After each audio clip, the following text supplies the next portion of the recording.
Hi everyone, welcome to the channel After All That Years. I never thought I'd be the type of man to pour his heart out to strangers on the internet. Hell, I barely talk about my feelings with my own brother. But here I am at 62, sitting in my new apartment with a cup of coffee that's gone cold, trying to make sense of what happened to my marriage. The rain is pattering against my window, and I can hear my neighbor's television through the thin walls. Sounds that remind me I'm truly alone now for the first time in decades. Maybe writing this down will help me sleep better at night. My name is Walter, and until 3 months ago, I was married to a woman named Diane for 18 years. 18 years.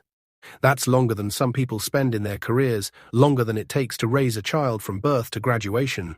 I met Diane when I was in my early 40s, both of us divorced once before, both thinking we'd learned enough from our mistakes to do it right the second time around.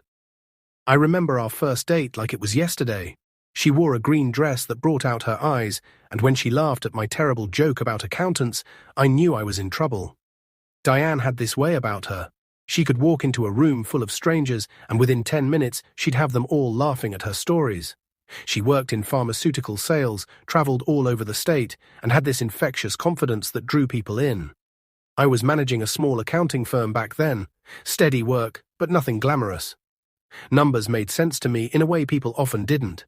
When she chose me over all the other men who were clearly interested in her, including that smooth-talking insurance agent who kept buying her drinks, I felt like I'd won some kind of lottery I hadn't even known I'd entered. The early years were good, not perfect, no marriage is, but solid. We bought a small house in a quiet neighborhood, the kind of place where you know your neighbors' names and wave when you see them mowing their lawns. Diane would come home from her sales calls with stories about difficult doctors and demanding office managers, and I'd tell her about Mrs. Henderson's complicated tax situation or how young Jeremy in accounts receivable had finally figured out the filing system. We had routines, grocery shopping on Saturdays, church most Sundays, more for the community than deep faith, and Tuesday night dinners at that little Italian place downtown where the owner, Tony, always remembered how Diane liked her pasta. Looking back now, I think the problems started slowly, so gradually that I didn't notice the foundation of our marriage shifting beneath us. Diane began to seem restless around our 15th year together. She'd stand at the kitchen window while doing dishes, staring out at nothing in particular with this distant look in her eyes. When I'd ask what she was thinking about, she'd just shake her head and say, "Nothing important, Walt," in a way that suggested it was actually quite important indeed. She started talking more about her younger sister's life in Denver, the hiking trips, the art galleries, the spontaneous weekend getaways with friends. "Remember when we used to be spontaneous?" she'd ask, usually while I was working on our monthly budget or organizing my files. I'd look up from my calculator, confused because I didn't remember us ever being particularly spontaneous. Diane had liked that I was steady, reliable. At least I thought she had. The trouble started this past spring, though I didn't recognize it as trouble at first. It began with small changes that seemed innocent enough in isolation. Diane started staying later at the office, claiming her territory had expanded and she needed to wine and dine more clients. She'd come home around 9 or 10 at night, apologizing for missing dinner, her makeup still perfect, and her energy surprisingly high for someone who'd supposedly been working 12-hour days. I'd reheat her plate in the microwave and listen to her stories about difficult clients while she picked at her food. But something felt different about these conversations. They lacked the specific details that used to make her work stories so vivid. Then there were the phone calls. Diane had always been chatty on the phone, part of her job, she'd say, but suddenly she was taking calls in the other room, speaking in hushed tones that stopped the moment I walked in. I'd see her through the kitchen doorway, pacing by the back door with her phone pressed close to her ear, her free hand gesturing animatedly as if the person on the other end could see her.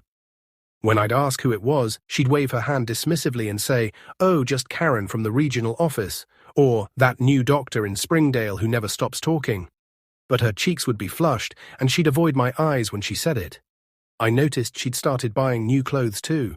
Nothing too flashy, but she'd come home with bags from department stores I knew we couldn't really afford on our budget.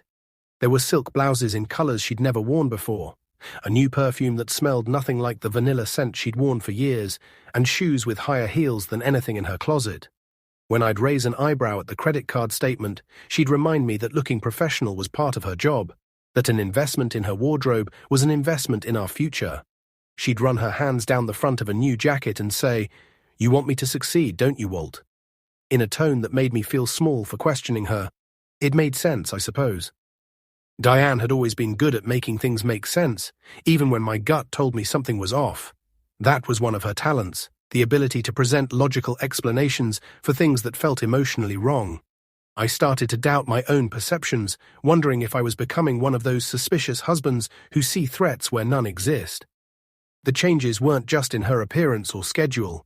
Diane began to seem more critical of our life together, making comments that felt like tiny cuts.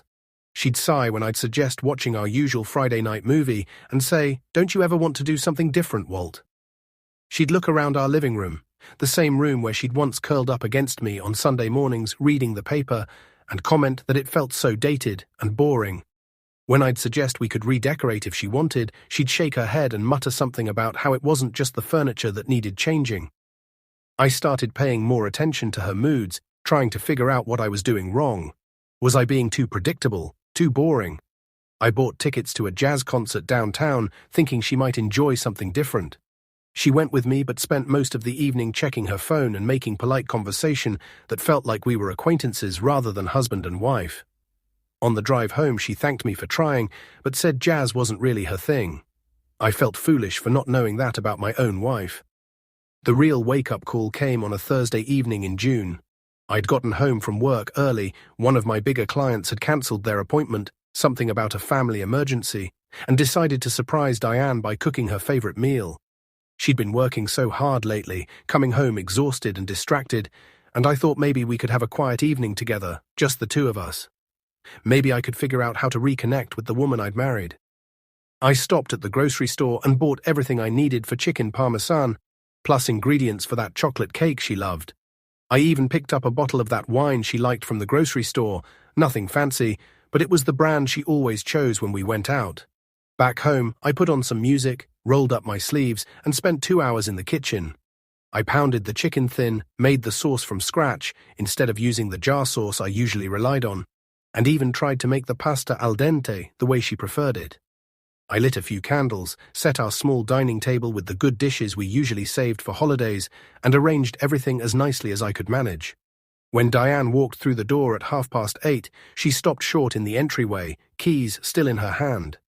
She looked genuinely surprised to see the table set and dinner waiting, her eyes darting from the candles to the wine to my face with an expression I couldn't quite read.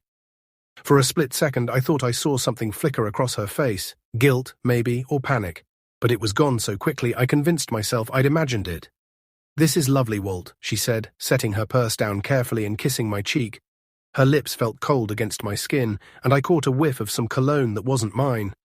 "What's the occasion?" "No occasion," I said, pulling out her chair for her. "I just thought it might be nice to have dinner together. Feels like we haven't done that in a while." "Give me just a minute to get out of these work clothes," she said, heading toward the stairs. "I feel so grimy after being in meetings all day." She came back down wearing a dress I'd never seen before, navy blue with small white flowers, fitted in a way that reminded me of how she used to dress when we first started dating. It was beautiful on her, but it also felt like armor somehow, like she was dressed for someone else's benefit rather than mine. We sat down to eat, and I tried to make conversation about her day, about a funny story one of my clients had told me, about plans for the weekend. But Diane seemed distracted, checking her phone every few minutes and giving me responses that didn't quite match my questions. "How was your day?" I asked, cutting into my chicken. "Fine," she said, then seemed to realize that wasn't enough. "Busy, lots of meetings, you know how it is." But I didn't know how it was. She used to tell me about her meetings, about the personalities of different doctors, about which offices served good coffee and which ones made her wait in uncomfortable chairs. Now her workdays were just busy and fine, as generic as if she were talking to a stranger. "Which meetings?" I pressed gently. "Anything interesting?" She looked up from her plate with a slight frown, as if I'd asked something inappropriate. "Just the usual client stuff, Walt. Nothing you'd be interested in." The dismissal stung, but I tried not to show it.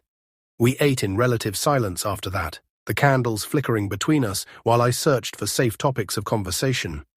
I told her about Mrs. Henderson's cat getting stuck in her garage and how I'd helped her get it out when I dropped off her tax documents.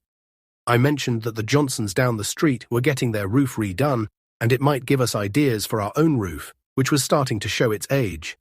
Normal domestic conversation, the kind we'd had thousands of times over 18 years of marriage. But Diane's responses were distracted, polite but distant. She'd nod and make appropriate sounds, but I could tell her mind was somewhere else entirely. She kept glancing at her phone, which she'd placed face down beside her wine glass.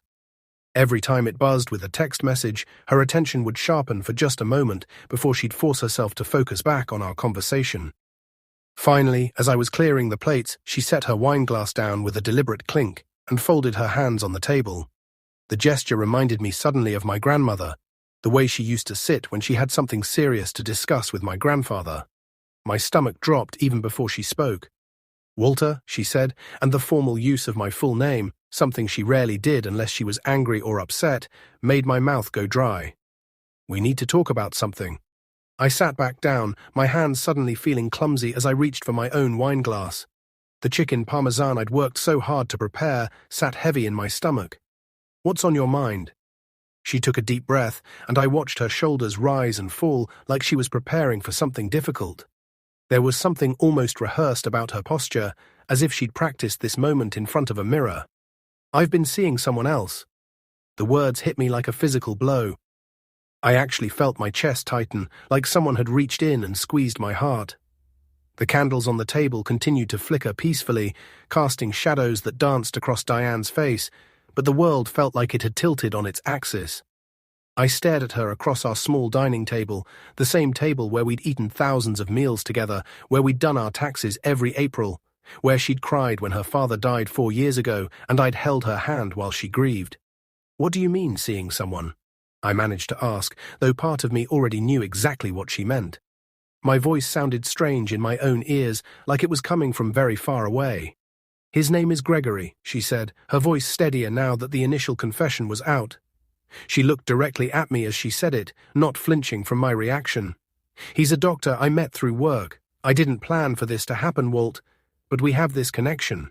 He makes me feel alive in a way I haven't felt in years." Gregory. The name hit me like a slap. I wanted to ask what kind of doctor, where he lived, how long this had been going on, how many lies she'd told me, how many nights she'd come home from his bed to ours. But the questions seemed to pile up in my throat until I couldn't speak at all.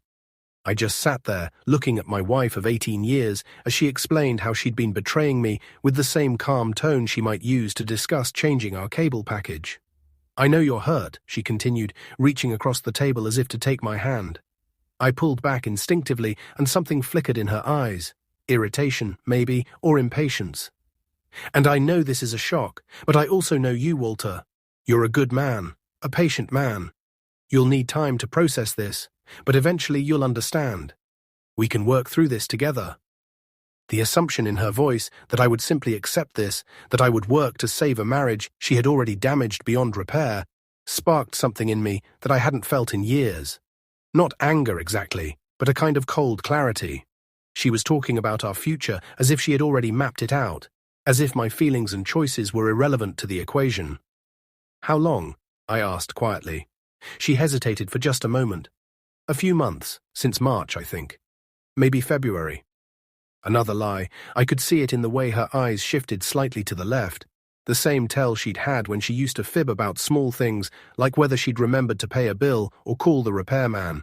If she was admitting to a few months, it had probably been going on much longer. "And you think I'll just get over this?" I asked. Diane smiled then, the same confident smile she used when closing a difficult sale. It was the smile that had first attracted me to her all those years ago, but now it felt like a weapon turned against me. "I know you will. You love me, Walt. You've loved me for 18 years, through good times and bad. This is just another bump in the road. A big bump, yes, but we're stronger than this." She leaned forward slightly, her voice taking on that persuasive tone I'd heard her use with difficult clients. "Think about everything we've built together. This house, our life, our history. Are you really going to throw all that away because I made a mistake? Because I'm human enough to need something more than what we've had?" I nodded slowly, not because I agreed with her, but because I suddenly understood something important. Diane had already decided how this conversation would end. In her mind, I was the predictable husband who would be hurt and angry for a while. but who would ultimately choose to stay because leaving would be too difficult, too disruptive to the life we'd built together. She was counting on my love for her, my fear of being alone, my natural tendency to avoid conflict. Maybe she was right. Maybe the old Walter would have done exactly that. Maybe the old Walter would have asked what he could do to win her back, would have begged her to end the affair and give our marriage another chance, would have accepted blame for driving her into another man's arms, would have promised to be more exciting, more spontaneous, more whatever she needed me to be. But sitting there in the candlelight, looking at this woman who had just casually admitted to betraying our marriage vows while expecting me to help her manage the consequences, I felt something shift inside me. It wasn't the explosive anger I might have expected. It was colder than that, more final. It was the feeling of a door closing. "I see," I said finally. Diane looked relieved, as if my calm response confirmed her expectations. "I knew you'd understand. You're such a reasonable man, Walt. That's one of the things I've always loved about you." She reached across the table again, and this time I didn't pull away when she took my hand. Her skin was warm and familiar, but it felt different somehow, like touching a stranger who happened to look like my wife. "We'll get through this," she said softly. "It might take some time, but we'll figure it out together, I promise." I squeezed her hand gently and nodded. "Of course we will." But even as I said the words, I was already making different plans. That night, I lay in our bed listening to Diane's peaceful breathing and staring at the ceiling. She'd kissed me goodnight as if nothing had changed, as if she hadn't just admitted to having an affair. The casual cruelty of it was almost worse than the betrayal itself. She'd rolled over and fallen asleep within minutes, while I lay there feeling like my entire life had been revealed as an illusion. I didn't sleep that night. Instead, I found myself thinking about all the small changes I'd noticed over the past few months. The late nights, the new clothes, the secretive phone calls, the way she'd started looking at me like I was a piece of furniture she'd grown tired of. How long had I been living with a stranger? How long had she been laughing about my naivety with Gregory, planning their next meeting while I cooked dinner or balanced our checkbook? Around 3 in the morning, I got up quietly and went to the kitchen. I made myself a cup of tea and sat at our table, looking at the remains of the dinner I'd prepared with such hope just hours before. The candles had burned down to waxy stubs, and the wine glasses sat empty where we'd left them. It looked like the scene of a crime, which I suppose it was in a way. I found myself remembering our wedding day, how radiant Diane had looked in her simple white dress, how certain I'd felt that we were building something lasting together. I remembered the early years when she'd call me at work just to tell me about something funny that had happened, when she'd light up when I walked through the door at the end of the day. When had that stopped? When had I become someone she tolerated rather than someone she was excited to see? By morning, I'd made a decision. If Diane thought she knew me so well, if she was so certain I would simply accept this situation and work to rebuild our marriage on her terms, then she was about to learn something new about the man she'd been married to for nearly 2 decades.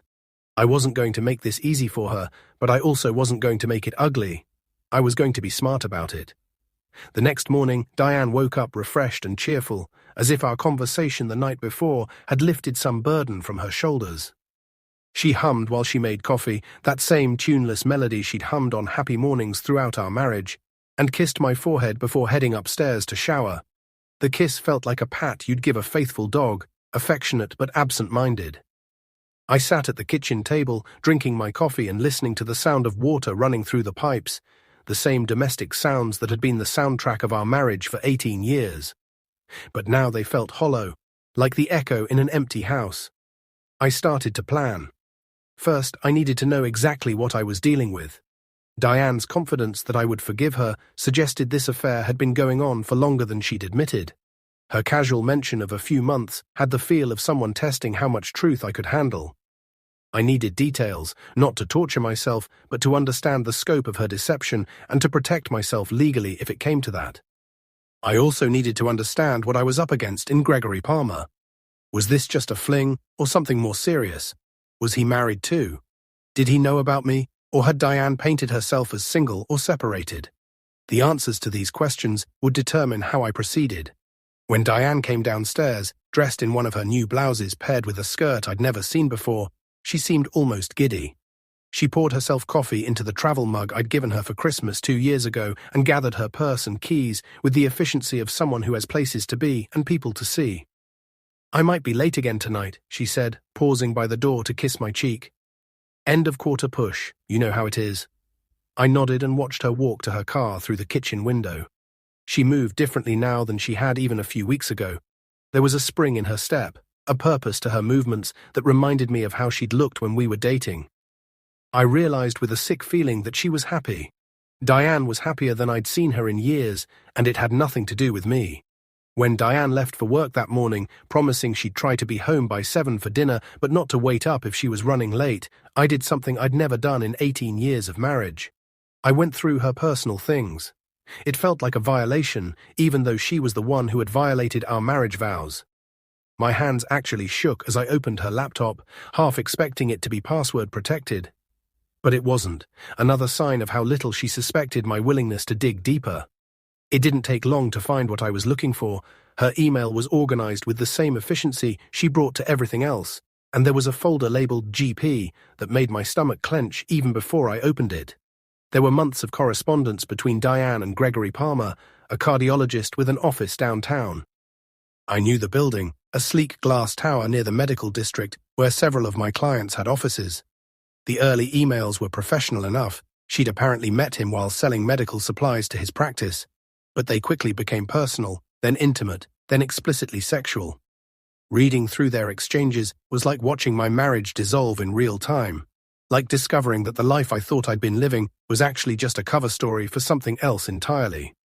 Can't wait to see you tonight, read one message from Diane, dated just 3 days ago. Tell me again what you want to do to me in that hotel room.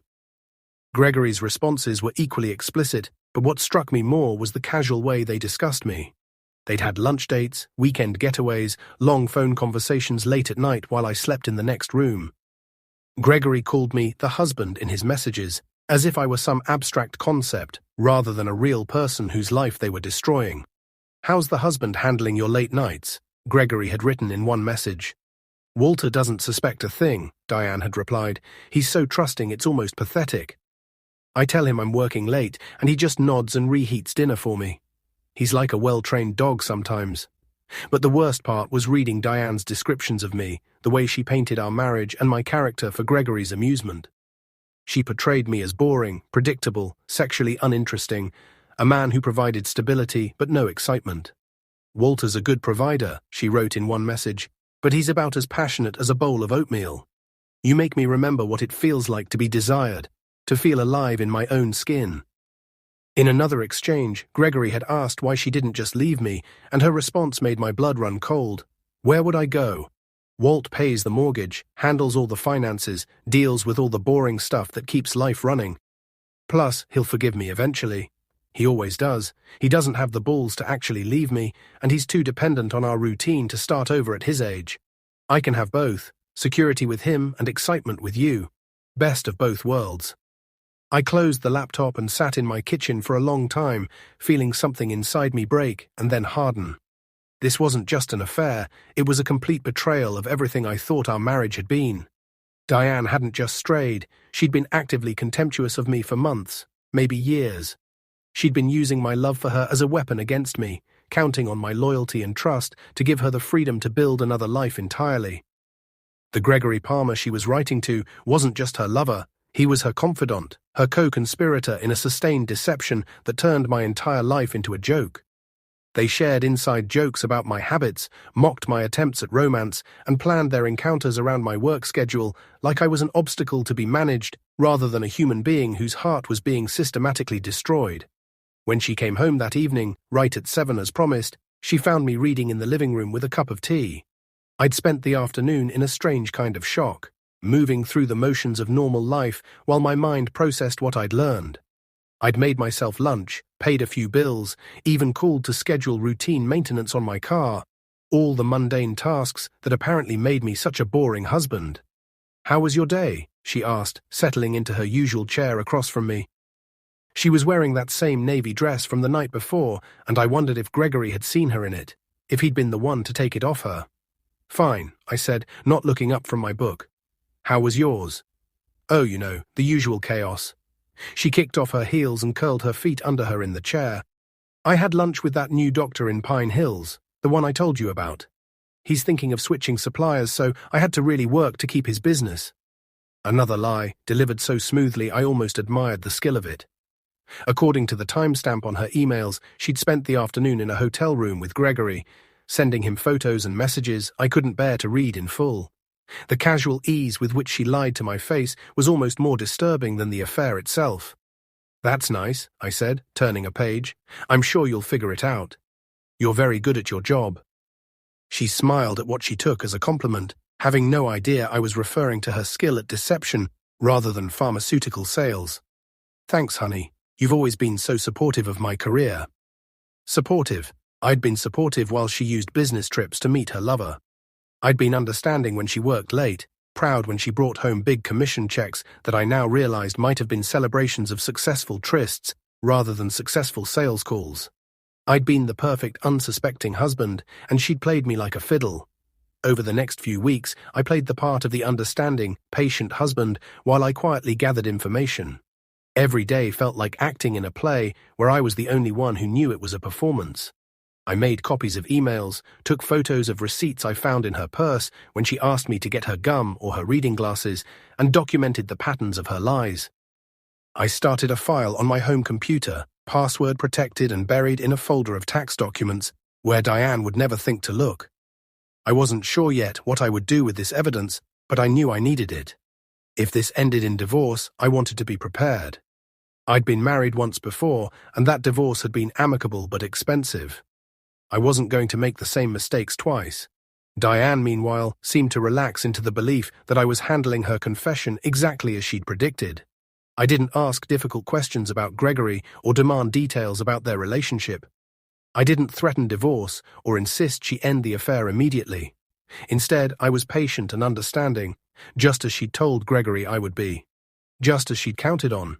She had no idea that my patience was actually planning, and my understanding was actually preparation for something she never saw coming. During this time, I began to see Diane more clearly than I had in years, maybe ever. When you know someone is lying to you, you start to notice things you might have overlooked before. The way she checked her phone constantly, always angling it away from me. The way she'd disappear into the bathroom for 20-minute phone calls with her sister that never seemed to involve actually talking to her sister when I answered the phone on the rare occasions Karen called the house. I noticed how she'd started working out more, claiming she wanted to get back in shape, but targeting specific muscle groups in ways that seemed designed to impress someone new rather than improve her general health. She bought new lingerie that she modeled for me with a kind of detached enthusiasm, as if she were testing out performances she planned to give elsewhere. Most tellingly, I noticed how she looked at me when she thought I wasn't paying attention. There was a mix of contempt and calculation in her expression that made me feel like a stranger in my own home. She was studying me, figuring out how to manage my reactions, how to keep me compliant while she pursued her new relationship. 3 weeks after her confession, Diane announced that she needed to attend a weekend conference in the state capital. She delivered this news over breakfast on a Wednesday morning, mentioning it casually while buttering her toast as if it were just another routine business commitment. "It's a pharmaceutical updates thing," she said, not quite meeting my eyes. "New regulations, compliance stuff, boring but necessary." Another lie. I'd already checked her company's website and found no such conference listed. I'd also called the main office, claiming I needed to send her some documents, and confirmed that no one from her region was scheduled for any conferences that weekend. The receptionist had been helpful and chatty, mentioning that it was unusual for them to schedule training events during summer months when so many people were taking vacation time. But I just nodded and said I hoped she'd have a productive trip, then kissed her goodbye as she loaded her suitcase into the car. I even handed her the travel coffee mug and reminded her to drive carefully, playing the role of the caring husband to perfection. 20 minutes after she left, I was in my own car, following at a distance as she drove not toward the highway that would take her to the capital, but toward the residential neighborhood where Gregory Palmer lived. I'd looked up his address online. It wasn't hard to find, listed right there with his medical practice information. He lived in a nice subdivision about 15 minutes from our house, in one of those neo-colonial houses with the perfectly maintained lawns and matching mailboxes. I watched from the end of his street as she parked in his driveway and walked to his front door like she'd done it 100 times before. She didn't knock or ring the bell, just used what was obviously her own key to let herself in. The casual intimacy of that gesture, the way she belonged in his space, was somehow worse than all the explicit emails I'd read. That's when I knew this wasn't just an affair anymore. This was a second life she'd been building while I was at work, a whole relationship complete with domestic intimacy and weekend getaways. They weren't just meeting in hotel rooms for quick encounters, they were playing house, probably discussing their future together while I sat at home wondering when my wife would call to check in. I drove home and spent the weekend alone in our house, looking at our wedding photos and wondering when exactly my wife had decided I wasn't enough for her anymore. Had it been gradual, a slow erosion of affection and respect? Or was there a specific moment when she looked at me and thought, I need something better than this? I found myself walking through our house like a stranger, seeing it through her eyes. The furniture we'd chosen together suddenly looked dated and boring. The photos of our trips together, nothing exotic, just long weekends in nearby cities or visits to national parks, seemed pathetically mundane compared to whatever adventures she was planning with Gregory. In our bedroom, I opened her dresser drawers and found lingerie I'd never seen her wear for me. Expensive pieces with the tags still on. In her jewelry box, tucked behind the pearl earrings I'd given her for our 10th anniversary, was a receipt for dinner at a restaurant I'd never heard of. The amount was more than we typically spent on a month's worth of groceries, and it was dated during one of her supposed late nights at the office. By the time Diane returned on Sunday evening, full of stories about her fictional conference and clutching a bag from the hotel gift shop as proof of where she'd been, I had made my decision. I wasn't going to confront her or demand she choose between Gregory and me. I wasn't going to fight for a marriage that had already ended in everything but name. Instead, I was going to do something she would never expect from boring, predictable Walter. I was going to disappear from her life completely, taking with me the security and stability she'd been so sure I would always provide.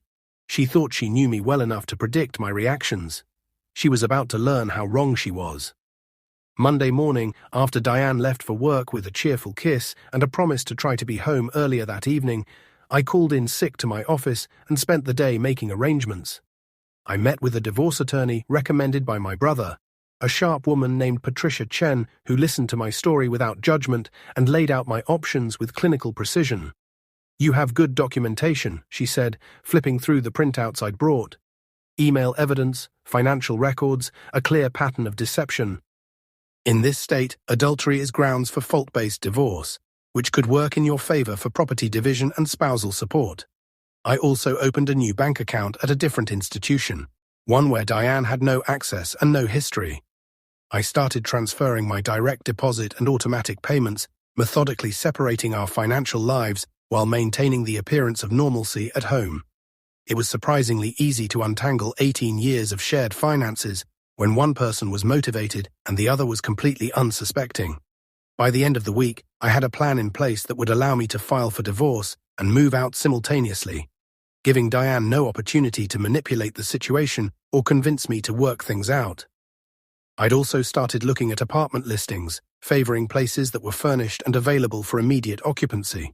The hardest part was maintaining the pretense of normalcy while I dismantled our life together. Every evening, Diane would come home and tell me about her day, mixing truth with lies so seamlessly that I started to wonder if she even remembered which was which anymore. She'd ask about my day, kiss me goodnight, and sleep peacefully beside me, apparently unbothered by the double life she was living. Meanwhile, I was quietly removing my belongings from our house, a few items at a time. I took books from my office, claiming I was donating them to the library book sale. I moved clothes from the back of my closet to the trunk of my car, saying I was taking them to be dry cleaned or tailored. Personal documents disappeared from our filing cabinet and reappeared in a safety deposit box I'd opened at my new bank. Nothing she would notice immediately, but enough that when the time came, I could leave quickly without having to pack under her watchful eye. I even hired a private investigator, something I never thought I'd need to do in my own marriage. The man, a former police detective named James Morrison, was professional and discreet. He specialized in marital cases and assured me that what I was going through was unfortunately common. "You'd be surprised how many people think they're being clever," he said during our initial consultation. "Usually they're just being careless. Give me a week and I'll have everything you need."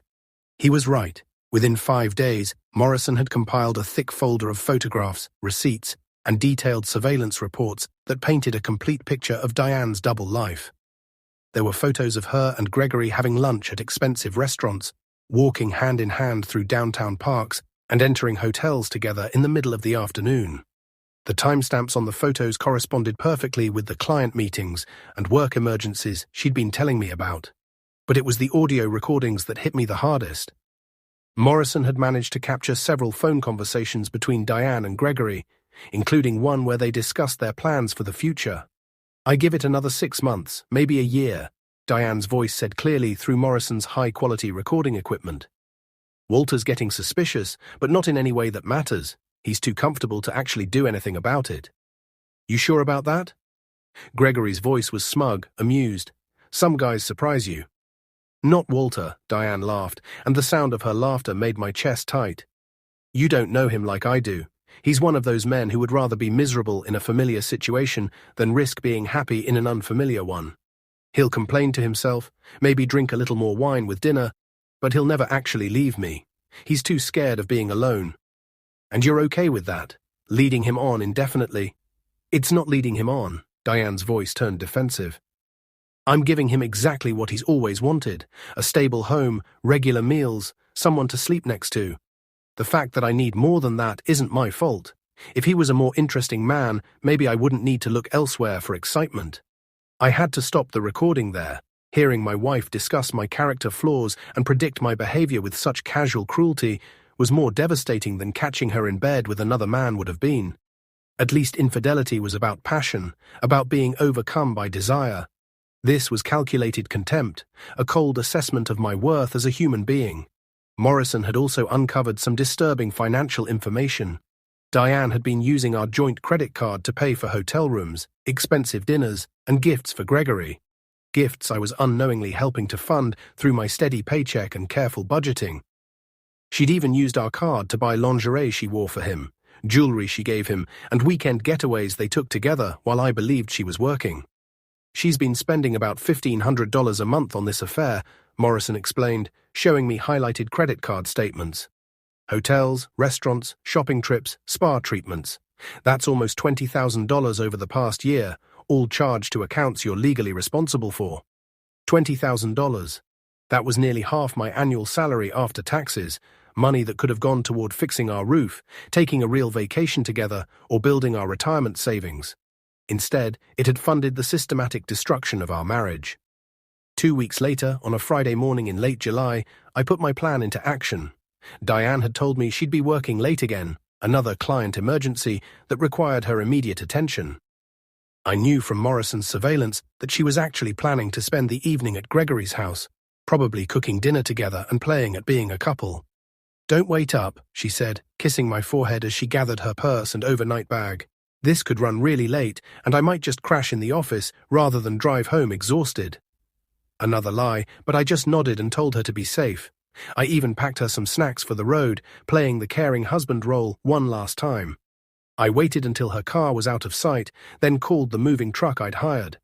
3 men showed up within an hour and efficiently loaded everything I owned into their vehicle. 18 years of accumulated possessions fit into one medium-sized truck, with room to spare. It was oddly liberating to see how little space my entire life actually required. The hardest part was deciding what to do about the photos. Our house was full of pictures documenting our marriage: wedding photos, vacation snapshots, family gatherings, quiet moments at home. Looking at them now, I could see the gradual change in Diane's expressions over the years, the way her genuine smiles had slowly been replaced by something more performative. But they also contained evidence of real happiness, real love, real moments when we'd been genuinely connected. In the end, I took only a few. Our wedding photo, because I'd been genuinely happy that day, even if she hadn't.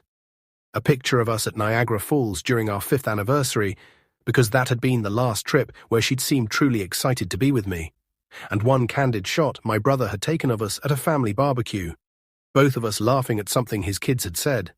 The rest I left behind, along with everything else that tied me to a life that had turned out to be largely fictional. Then I sat at our kitchen table and wrote her a letter. Not a long one. I didn't owe her an explanation after months of lies, but something that would make it clear this wasn't a temporary separation or a dramatic gesture designed to win her back. "Diane," I wrote, "I know about Gregory, and I know this has been going on much longer than you admitted. I've read your emails, seen the credit card statements, heard the recordings of your phone calls. I know what you really think of me, how you've been describing me to your lover, and how certain you are that I'll never have the courage to leave you. You were wrong. I've filed for divorce. My attorney will contact you next week. Don't try to find me. There's nothing left to discuss and nothing left to save. You wanted excitement over stability. Now you can have it. Walter. I left the letter on her pillow, along with my wedding ring and the key to our house. The ring felt strange slipping off my finger. I'd worn it for so long that there was a permanent indentation in my skin, a pale band that would probably take months to fade. Then I walked through our house one last time, looking at the rooms where I'd lived for 18 years, where I'd been happy and sad and bored and content, where I'd built what I thought was a lasting partnership with someone I'd loved completely. The silence felt different now. Not peaceful, but empty, like a theatre after the last show has ended and everyone has gone home. I walked out of that house at 6:30 in the evening, exactly 11 hours after Diane had kissed me goodbye and promised to call if she was going to be very late. I didn't look back. There was nothing there for me anymore. My phone started ringing around 10 o'clock that night. I was in my new apartment, a furnished one-bedroom place across town that was clean and quiet and completely anonymous, unpacking the boxes that contained the portable remnants of my old life. When I saw Diane's name on the caller ID, I let it go to voicemail. Then I poured myself a glass of the wine I'd bought on the way over and sat in my new living room, listening to the sounds of my upstairs neighbor walking around and a television playing somewhere down the hall. The first voicemail was confused and slightly annoyed. "Walt, where are you? I came home and the house is... Something's wrong. Call me back immediately." The second was more urgent. "Walter, this is not funny. Where are your clothes? Where are your books? What is this letter supposed to mean? Call me right now." By the fifth message, her voice was shaking. "Please, Walter, don't do this. We can work through this together. I made a mistake, but we can fix it. We've been married for 18 years. Doesn't that mean anything to you? Don't throw away everything we've built because I'm human enough to need something you can't give me." I listened to each message once, then deleted it. There was nothing she could say that would change my mind.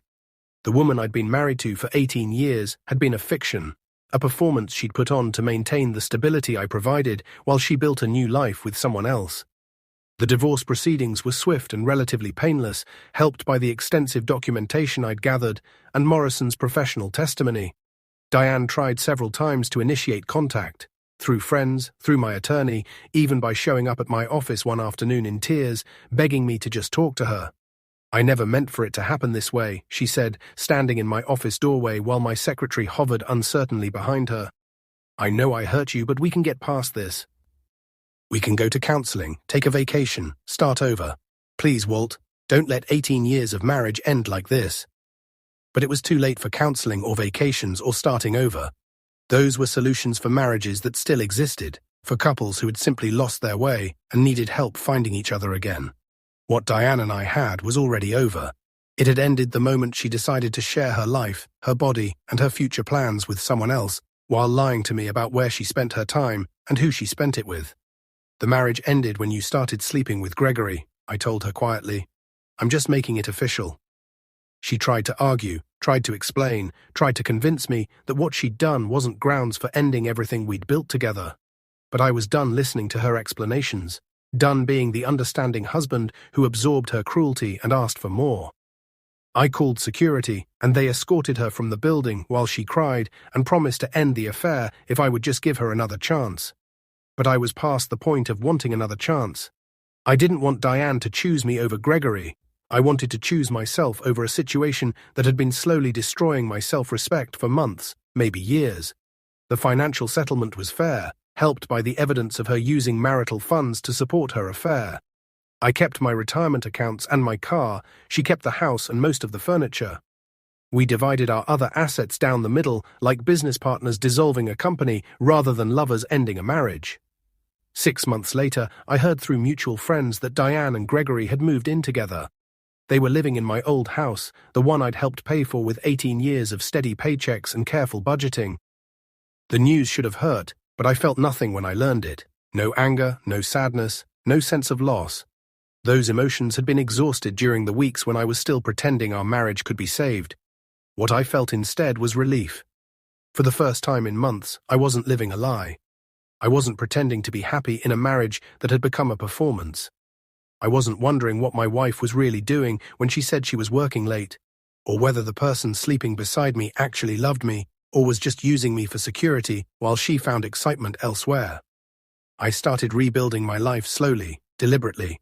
I joined a hiking group for people over 50 and discovered that I actually enjoyed physical challenges when they weren't presented as criticism of my sedentary lifestyle. I took a cooking class and learned to make meals for one that were actually satisfying rather than just functional. I even bought a small house in a different neighborhood, one where nobody knew me as Diane's husband or felt sorry for me because my marriage had ended. The house was smaller than what I'd shared with Diane, but it was mine completely. I could decorate it however I wanted, eat dinner whenever I felt like it, and go to bed when I was tired instead of waiting for someone who may or may not come home when she said she would. I could watch whatever I wanted on television, leave my books wherever I was reading them, and not worry about whether someone else found my habits boring or predictable. Some evenings, sitting in my living room with a book and a cup of tea, I would think about Diane and wonder if she was happy with the choice she'd made. Had Gregory turned out to be as exciting as she'd hoped? Did they have the passionate, spontaneous relationship she'd been looking for? Or had she discovered that the real problem hadn't been my predictability, but her own inability to find satisfaction in the life she'd helped create? I hoped she was happy. I really did. Not because I forgave her for the months of lies and betrayal, but because her happiness would mean her cruelty had served some purpose, had led to something better for someone. If she was miserable with Gregory, then she'd destroyed our marriage for nothing, and that seemed like a waste of everyone's time and emotional energy. But whether she was happy or not wasn't really my concern anymore. For the first time in nearly 2 decades, my primary relationship was with myself, and I was discovering that I was actually pretty good company when I wasn't constantly worried about whether someone else found me interesting enough to stay faithful to. I'm still adjusting to life alone at 62. It's quiet in ways that are sometimes lonely and sometimes peaceful. I cook for one now, experimenting with recipes that Diane would have wrinkled her nose at. I do crossword puzzles in the evening and go to bed when I'm tired instead of waiting for someone else's schedule to accommodate mine. I've started reading books I'd been meaning to get to for years. Books that Diane used to dismiss as too boring or too depressing. Some people might say I should have fought for my marriage, that I gave up too easily, or should have demanded that Diane choose between Gregory and me. But I've learned something important over the past year. You can't fight for something that no longer exists. By the time Diane confessed her affair to me, our marriage had already been over for months, maybe longer. I was just the last one to know. The woman I fell in love with 18 years ago, the one who chose me over all those other men, who laughed at my stories and made me feel like the luckiest man in the world, that woman was gone. Maybe she'd been gone for years, replaced gradually by someone who saw me as a provider rather than a partner, a safety net rather than a soulmate. Maybe the change had been so gradual that neither of us noticed it happening until it was too late to reverse. Or maybe she'd never been the person I thought she was. Maybe I'd been so grateful to be chosen, so happy to have found someone who seemed to love me, that I'd overlooked signs of incompatibility or disrespect that were there from the beginning. Maybe I'd been living with a stranger for 18 years and was just too infatuated to notice. In the end, it doesn't matter which explanation is true. What matters is that I recognized the situation for what it was and chose to leave rather than accept a diminished version of love. Diane had offered me exactly what she thought I deserved. A marriage where I paid the bills and provided stability while she found passion and excitement elsewhere. She was genuinely surprised when I refused that arrangement. "You're being unreasonable," she told me during one of her attempts to reconcile. "Lots of couples work through infidelity. Lots of marriages survive affairs. Why can't you just be grateful that I want to stay with you despite everything?" But I didn't want to be the kind of man who was grateful for scraps of affection from someone who was sharing her best self with someone else. I didn't want to spend the rest of my life wondering where my wife really was when she said she was working late, or whether she was thinking about another man when she kissed me goodnight. Most importantly, I didn't want to teach Diane that betraying me had no real consequences, that she could lie to me for months and then expect me to help her manage the fallout when she got caught. Some people are capable of forgiving that kind of sustained deception, but I'm not one of them.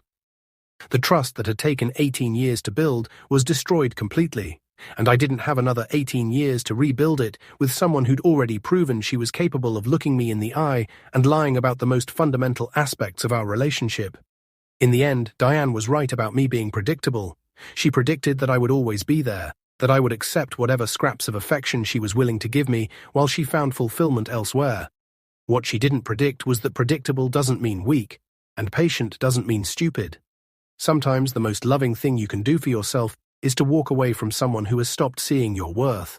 I spent too many years being grateful that Diane had chosen me, never stopping to consider whether I should keep choosing her.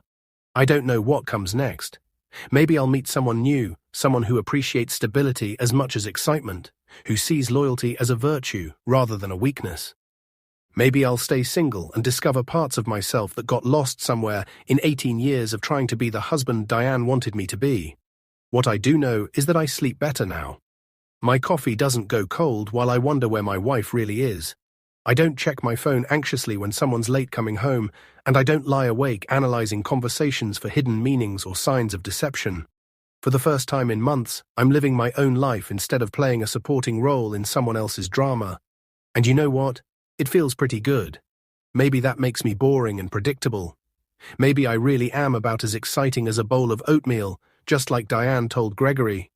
But I'd rather be boring and honest than exciting and deceitful. I'd rather be alone than be someone's safety net while they explore more interesting options. If there's anything I want people to take away from this story, it's this.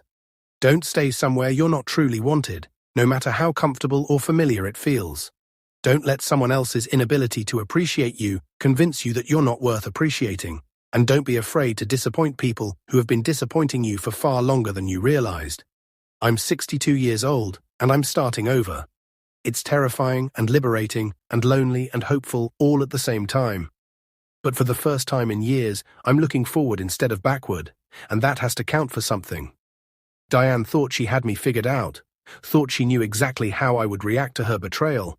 She was wrong. Sometimes the biggest surprise you can give someone is to finally give them exactly what they've been asking for.